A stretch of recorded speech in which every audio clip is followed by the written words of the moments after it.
Hello, good evening, and welcome back to Stay In Quiz-itive with me, Andrew.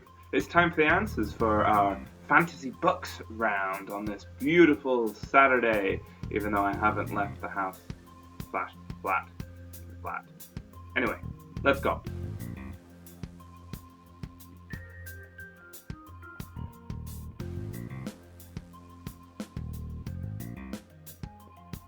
Question number 1. Philip Pullman wrote the His Dark Materials trilogy. Can you name the second book in the series? This is The Subtle Knife. Yes, His Dark Materials has just recently been made into a television series on the BBC.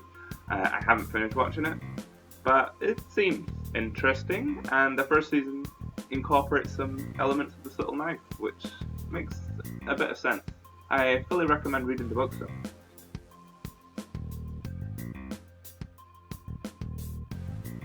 Question number 2. What does the R, the first R in J.R.R. Tolkien, stand for? This is Ronald, and if you decided to give me his full name, that was John Ronald Reuel Tolkien.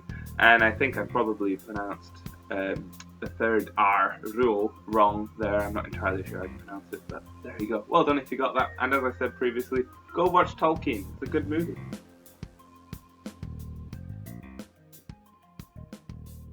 Question number 3. In what year was the book Harry Potter and the Philosopher's Stone released? Sorcerer's Stone in the US, but this was released in 1998. Yeah, it's quite a long time ago now. It's 22 years ago. Wow, crazy. Anyway, moving on.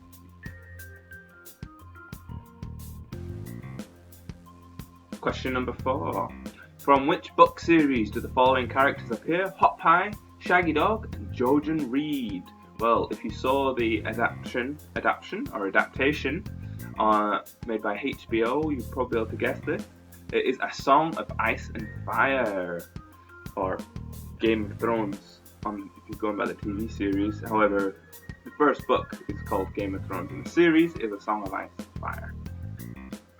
I'll be nice. You can have it for Game of Thrones or A Song of Ice.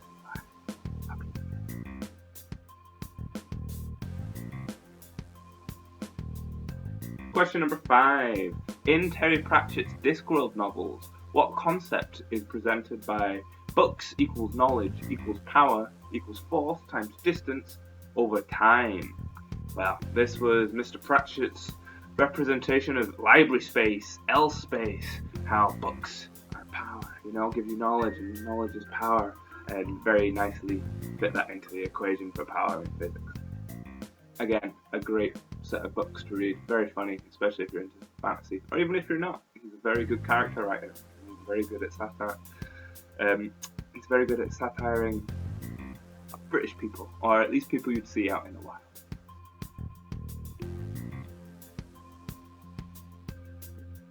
Question number 6. What is the name for the magic system that a Mistborn uses in Brandon Sanderson's series of the same name? This is Allomancy. If no one's heard of Brandon Sanderson, go read some of his books. I fully recommend it. I love them.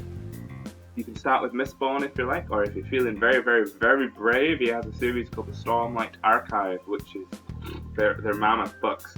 But if you're into your fantasy and you don't mind a little bit of a slow burn at the beginning, fully recommend it.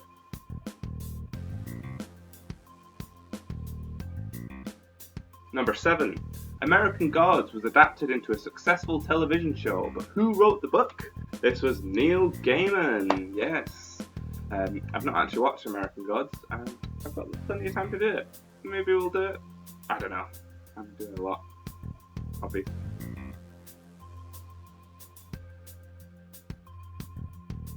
Question number 8. Which Studio Ghibli film was based on the fantasy novels written by Ursula K. Le Guin? This was Tales from Earthsea.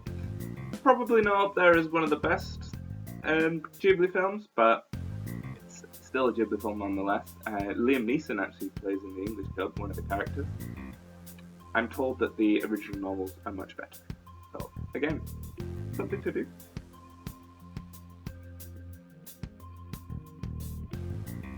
Question number 9. A 7th year Hogwarts student is required to take their Newt exams, or they're newts. What does newt stand for?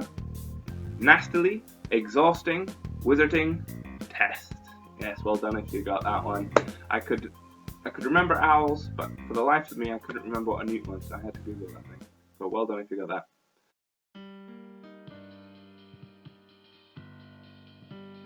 Finally, question number 10. In The Lord of the Rings, what race is the wizard Gandalf?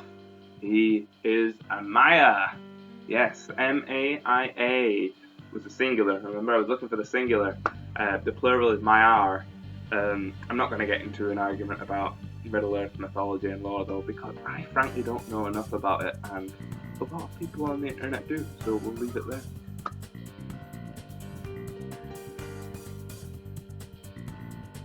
Okay, thank you very much for joining me on this beautiful Saturday for the answers for the fantasy book round. Tomorrow I'll return with something a little bit different. I'm not quite sure what yet. Again, as soon as I get to the weekend, it all goes out the window and I just improvise. Anyway, thank you very much, guys. Stay safe. Bye-bye.